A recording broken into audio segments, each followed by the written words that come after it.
السلام علیکم دوستو، آج آپ کے سامنے میں جو کہانی لے کر آیا ہوں وہ دو بغداد کے دوستوں کی ہے۔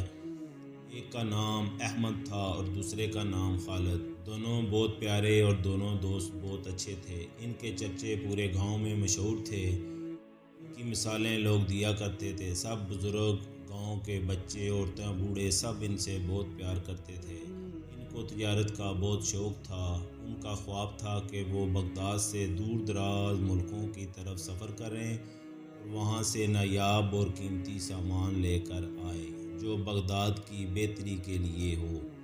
یہاں سے انہوں نے قیمتی سامان لیا اور دونوں نے یہ فیصلہ کیا کہ کل ہم صبح ہوتے ہی سفر کی طرف روانہ ہو جائیں گے۔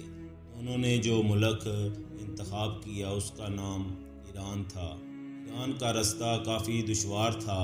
اس دفعہ انہوں نے فیصلہ کیا کہ وہ صحراؤں سے ہوتے ہوئے ایران کی طرف جائیں گے۔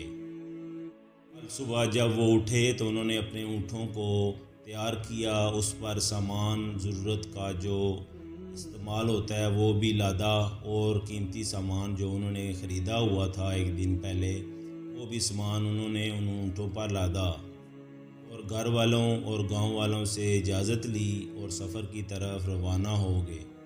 تھوڑی ہی دیر بعد وہ گاؤں سے باہر تھے، اپنے علاقے سے باہر ہو گئے۔ تھوڑی اور دیر گزرتے جیسے جیسے وقت گزرتا گیا وہ صحرا کی طرف بڑھتے گئے۔ جب صحرا میں وہ پہنچے تو انہیں کافی دشواریوں کا سامنا کرنا پڑا۔ دشوار راستے بھی تھے، گہرائیاں بھی تھیں اور اونچائیاں بھی تھیں۔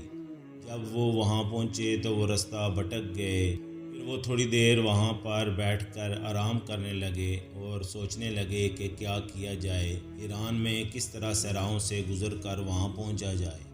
دونوں دوست صحرا میں جب پہنچے تو وہاں کافی دشوار راستہ ان کو نظر آیا۔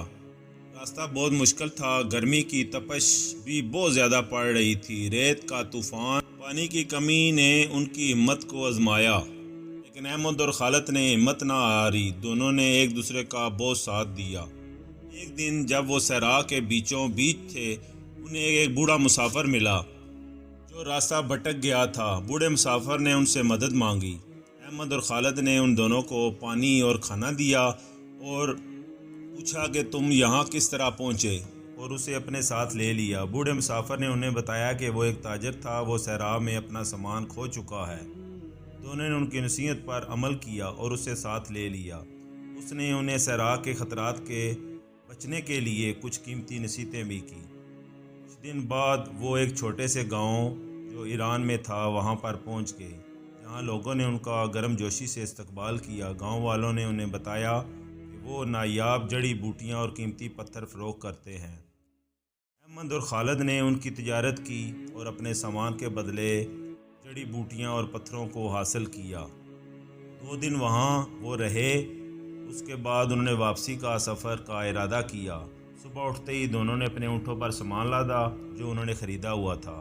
دونوں دوستوں نے ایک دوسرے کا خوب ساتھ نبھایا۔ بالآخر وہ دوبارہ سفر کے لیے روانہ ہو گئے۔ سفر میں واپسی پر پھر دشواری کا ان کو سامنا کرنا پڑا، لیکن ان کی بزرگوں کی جو مسافر تھا بھٹکا ہوا، اس کی نصیحتوں پر عمل کرتے ہوئے وہ صحرا کو دوبارہ عبور کرنے میں کامیاب ہو گئے۔ جیسے ہی وہ اپنے گاؤں اور علاقے کی طرف پہنچے تو دور سے لوگوں کو نظریں ان دونوں پر تھیں۔ جیسے ہی وہ بغداد کے گاؤں میں پہنچے تو لوگوں نے ان کا پرجوش استقبال کیا۔ احمد اور خالد نے جو سامان ایران سے خریدا تھا وہ اپنے گاؤں بغداد شریف میں بیچا اور گاؤں خوشحالی کی طرف دوبارہ گامزن ہو گیا۔ دونوں کی مثالیں، دونوں کے اتفاق کی وجہ سے پورے گاؤں میں ان کا چرچا تھا۔ سب گاؤں والے بہت خوش تھے ان دونوں سے۔ اس کہانی سے سبق ملتا ہے کہ اتفاق میں بہت بڑی برکت ہے۔ دونوں دوستوں نے جو اپنے اتفاق کر کے ایک اچھا سفر جو صحرا کا تھا، مشکل ترین سفر جو تھا، وہ انہوں نے گزارا۔ میں امید کرتا ہوں آپ کو میری یہ کہانی پسند آئی ہوگی۔ دوبارہ ملتے ہیں اگلی کہانی میں۔ اللہ حافظ۔ السلام علیکم ورحمۃ اللہ وبرکاتہ۔